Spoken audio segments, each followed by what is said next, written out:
Joris, bonjour. Merci beaucoup de prendre un peu de temps. Je sais que tu es à la Riboisière. Là, tu as pris une petite pause dans tes journées de folie à Covidland. Alors, première question, tout d'abord, tu es médecin interniste à la Riboisière. Excuse-moi, Joris Galland, chef de clinique à la PHP. Covidland, comment ça se passe? Comment tu vas d'abord? Bah, écoute, déjà, merci Lionel de me permettre de témoigner. C'est super sympa et puis ça me fait plaisir de te voir.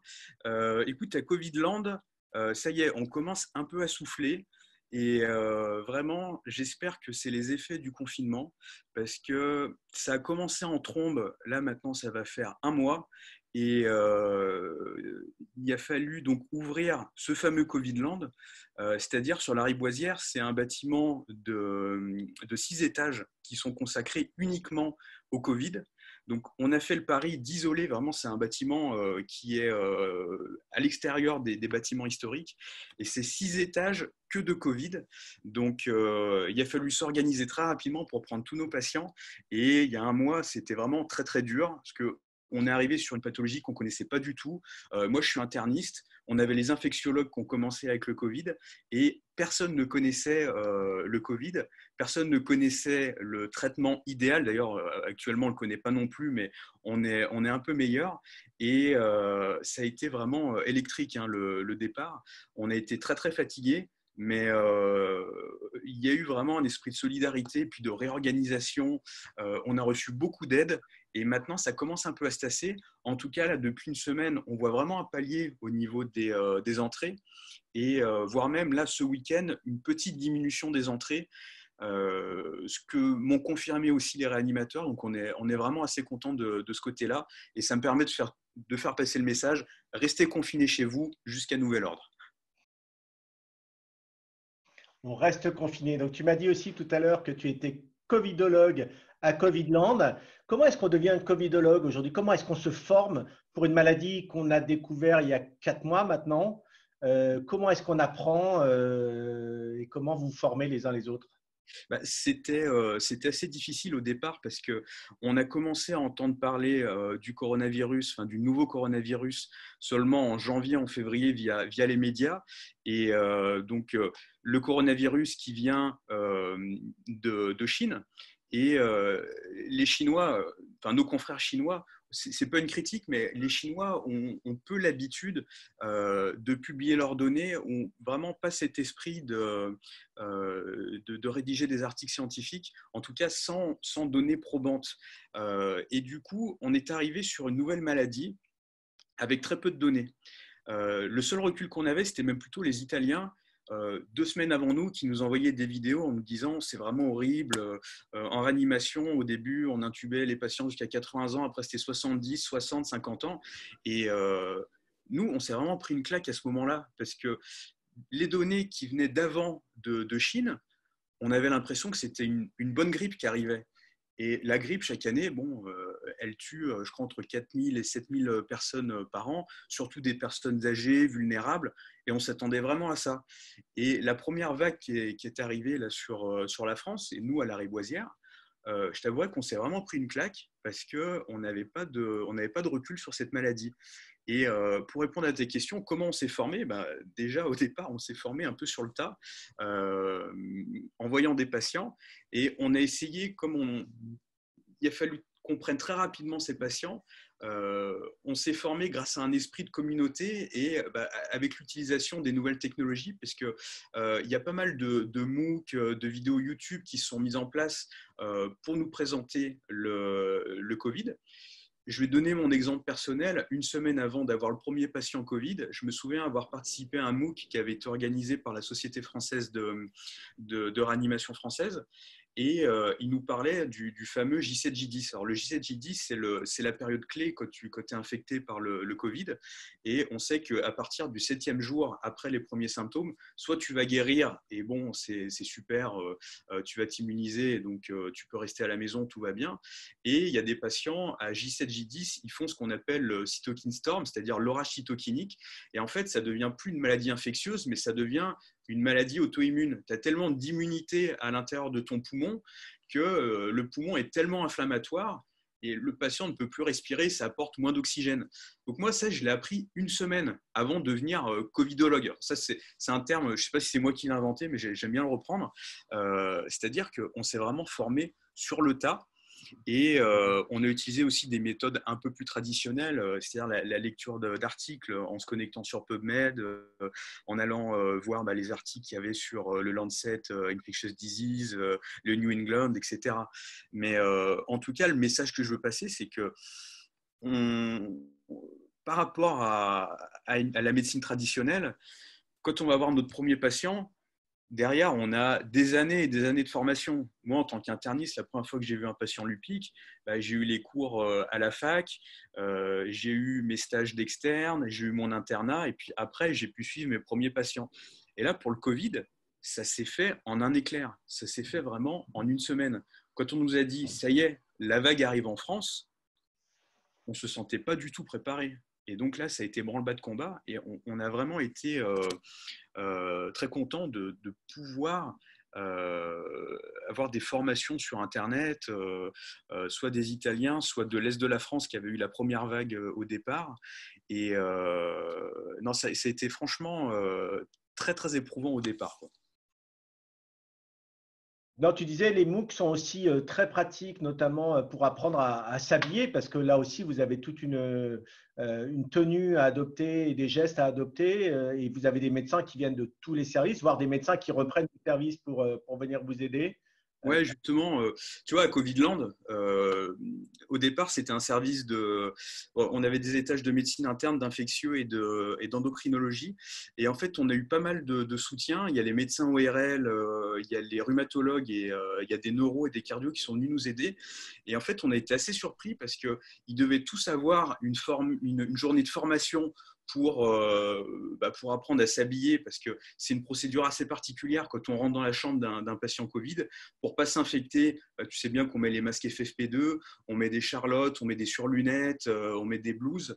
Et il y a des étapes assez importantes pour ne pas se contaminer. Et on était assez étonnés parce qu'en arrivant, tous ces médecins, ils savaient déjà s'habiller, ils avaient déjà des connaissances sur la prise en charge des patients Covid. Et en fait, quand on gratte un petit peu, c'est tous des gens qui se sont formés, ils ont fait de l'auto-formation sur Internet en regardant des MOOC, en regardant aussi des vidéos sur les revues scientifiques. Il y a le New England Journal of Medicine qui met des vidéos en ligne.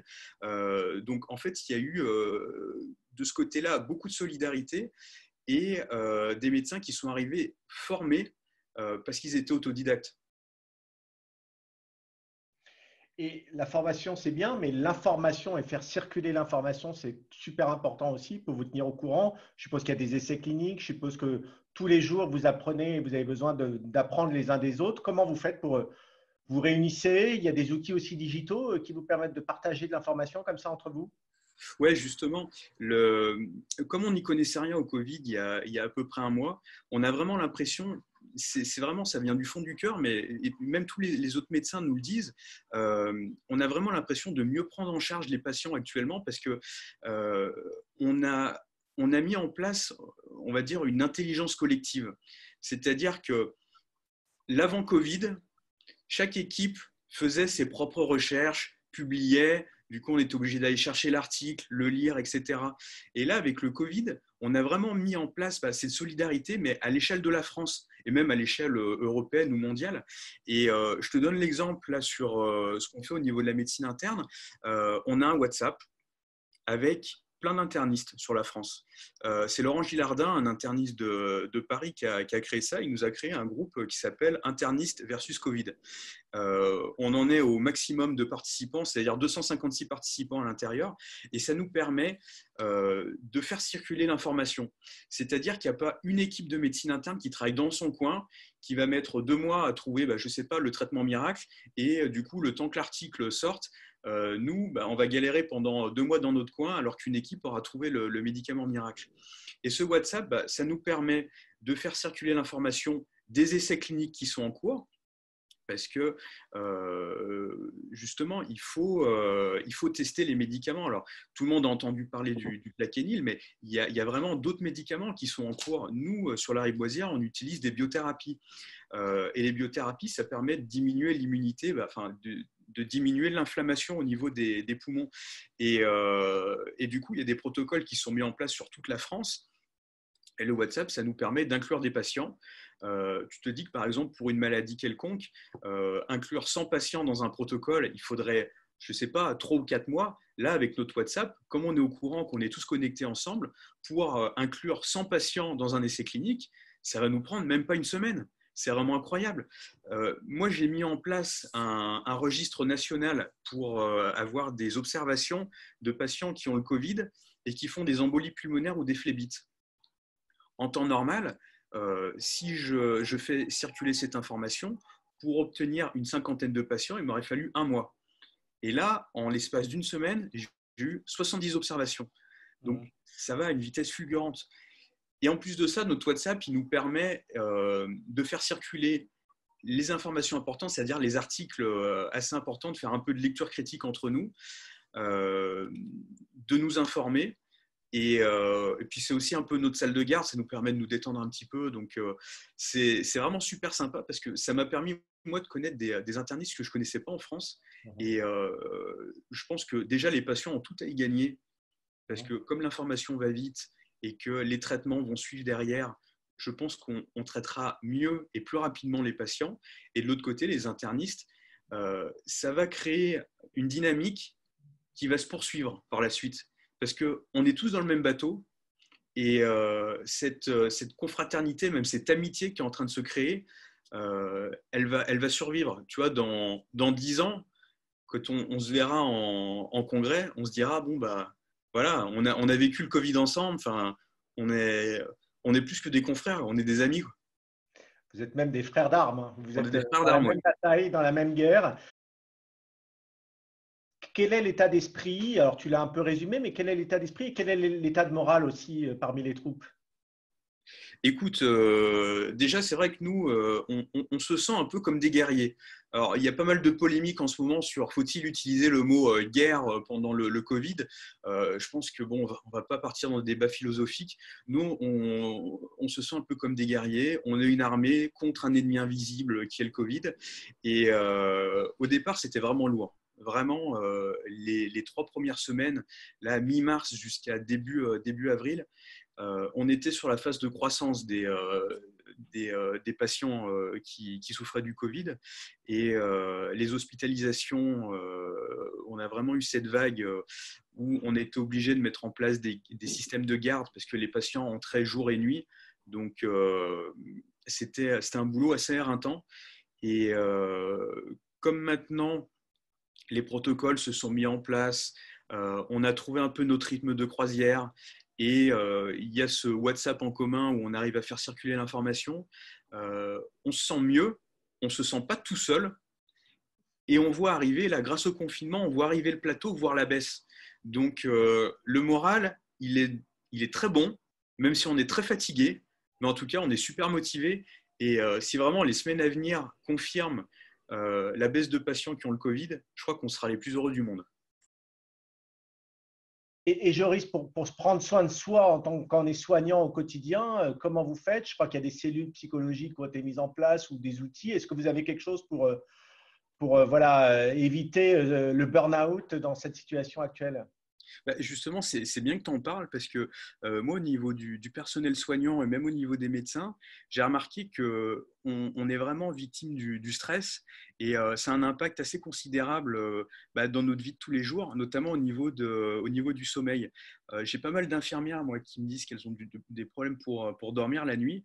Moi y compris, sincèrement, depuis le début du Covid, j'ai un sommeil qui est vraiment pas profond, pas réparateur. Et là où il y a eu vraiment quelque chose de notable, c'est qu'il y a pas mal d'applications de santé de type méditation, sophrologie, qui sont proposées auprès de la PHP et puis je pense auprès d'autres CHU de nous fournir gratuitement les applications pour pouvoir les utiliser. Et moi, le soir, maintenant, j'utilise, tu vois, as l'application Petit Bambou. Je me le mets avec une méditation, une petite musique zen derrière, et ça m'apaise. Et je pense que c'est vraiment la moindre des choses. Après, bah, comme tu as dit, il y a les cellules psychologiques, on ne pense pas vraiment à les appeler, mais on pense à notre bien-être. Et ça, c'est très important parce que on se couche tous le soir en se disant que potentiellement, on peut être infecté et ça génère un stress considérable. On s'est rencontrés tous les deux. Tu es aussi un expert du digital en santé, et notamment sur tout ce qui est réalité virtuelle et pour la formation, mais aussi dans d'autres sujets. Quels outils digitaux vous avez à votre disposition aujourd'hui? On a parlé des messageries, on a parlé des MOOC. Est-ce que tu vois d'autres choses que vous avez aujourd'hui? Bah, justement, c'est vrai qu'au départ, on est un peu parti comme des guerriers sans utiliser les nouvelles technologies. Et on en parlait très peu. Moi, en ce moment, je suis très Twitter et je voyais pas beaucoup d'outils, de nouvelles technologies qui étaient utilisées pour le Covid. Et finalement, de jour en jour, on voit pas mal d'initiatives qui se mettent en place. Je ne sais pas si tu as vu, donc sur Paris, il y a cette fabrique avec des imprimantes 3D qui nous permettent d'avoir des visières de sécurité. Et ça, c'est pas rien parce qu'on est franchement en manque de matériel et c'est vraiment une bouffée d'oxygène. Après, au niveau de la formation des personnels de santé, non seulement, comme tu disais, il y a les MOOC, mais il y a aussi les centres de simulation qui tournent à plein régime. Sur Paris, tu as Illumins qui forment voilà, des internes ou même du personnel soignant, des infirmières qui peuvent aller exercer en réanimation. Et puis, qu'est-ce qu'on utilise également? C'est surtout Covidom, la communauté, en fait. Covidom, vous utilisez Covidom aussi? Ouais, alors Covidom, c'est une super application. Covidom, nous, ça nous permet de vraiment faire de la télémédecine. Et justement, il faudra qu'on en parle de la télémédecine. Depuis qu'on a le Covid, c'est vraiment en plein boom. Donc Covidom, c'est une initiative, je crois, qui est partie de la PHP et qui est en train de s'étendre sur la France. Et ça nous permet d'avoir un suivi des patients parce qu'on sait qu'à partir du moment où ils sortent à la maison, enfin qui rentre à la maison, il peut toujours y avoir une petite période de dégradation où il peut avoir besoin d'oxygène. Et en fait, donc nous, on a un compte médecin, on rentre les données du patient, ça leur envoie un mail ou un SMS, eux, ils téléchargent l'application et tous les jours, ils répondent à un petit questionnaire pour savoir s'ils sont en bonne santé ou pas. Et il y a des médecins derrière qui assurent le suivi des patients pendant 14 jours après leur sortie de l'hospitalisation. Au bout de 14 jours, vraiment, on considère qu'ils sont guéris. Et ça a permis justement, tu vois, aujourd'hui, j'ai fait une entrée, un patient qui était passé par les urgences, jugé non, enfin, pas hospitalisable parce qu'il était plutôt en bonne santé, tout allait bien. Et les urgentistes lui ont fait son Covidom et finalement, 3 jours après, il s'est dégradé. Et il y a eu une alerte qui s'est créée. Et donc, le centre de Covidom, qui est géré par des médecins qui font de la télémédecine, ça a permis d'envoyer une ambulance du SAMU et de faire venir le patient à l'hôpital. Donc, vraiment, Covidom, ça lui a sauvé la vie. Et c'est La télémédecine, tu peux en super. parler. Alors, du coup, c'est l'occasion d'en parler. La télémédecine, comment tu vois, ça fait un bout de temps qu'on en parle. Ça a l'air d'être complètement utilisé maintenant aussi bien en ville qu'à l'hôpital. Comment tu vois la télémédecine dans ta pratique demain? C'est vrai que tu vois, la télémédecine, vu comme on nous enseigne la médecine à la faculté, on nous parle très peu de télémédecine en faculté de médecine. C'est nous qui découvrons ça après. Et vu comme on apprend la médecine, on se dit que c'est impossible de suivre un patient sans un examen clinique. Moi, j'ai toujours, pourtant, je suis un geek, vraiment, avéré.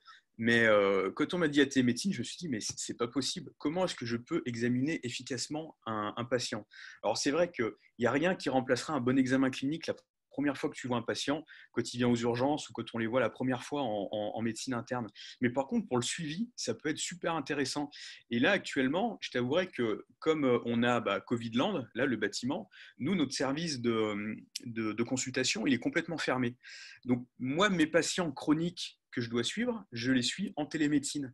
Et c'est un outil mais remarquable. J'ai des amis aussi qui sont médecins généralistes, qui suivent leurs patients par télémédecine. Et ça permet justement de garder déjà les patients confinés. Ils ne viennent pas à l'hôpital ou dans le cabinet du médecin généraliste où ils risquent de se faire contaminer. Et pour un suivi standard, on a vraiment pas mal d'éléments. C'est-à-dire que dans une consultation normale, on examine nos patients, mais 80% du temps, on va le passer sur l'interrogatoire. Et cet interrogatoire-là, on l'aura avec la télémédecine. Et je pense que justement, le Covid, ça va un peu faire changer les mentalités au niveau de la télémédecine. Et moi, je vois un bel avenir de la télémédecine, surtout pour les patients en suivi. Mhm. D'accord.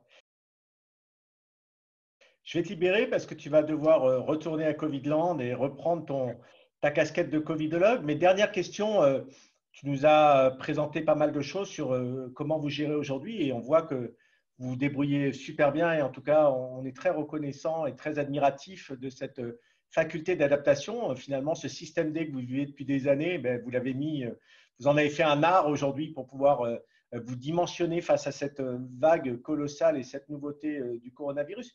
Comment tu vois le monde d'après? Comment tu te projettes? Tu as l'impression que ça va être un game changer dans ta pratique, dans ta vie de médecin, ou tu penses que vous allez retourner après à la normale?